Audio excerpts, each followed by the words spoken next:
தண்ணீரில் மீன்கள் வாழும், கண்ணீரில் காதல் வாழும்.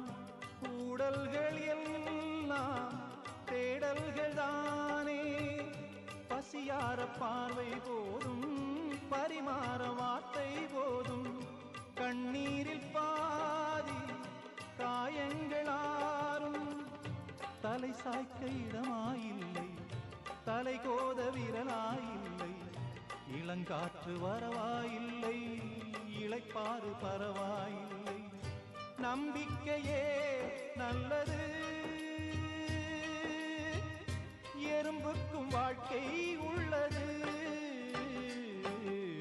அகரம் இப்போ சிகரம் ஆச்சு, தகரம் இப்போ தங்கம் ஆச்சு. காட்டு மூங்கில் பாட்டு பாடும் புல்லாங்குழலாச்சு. சங்கீதமே சந்நிதி,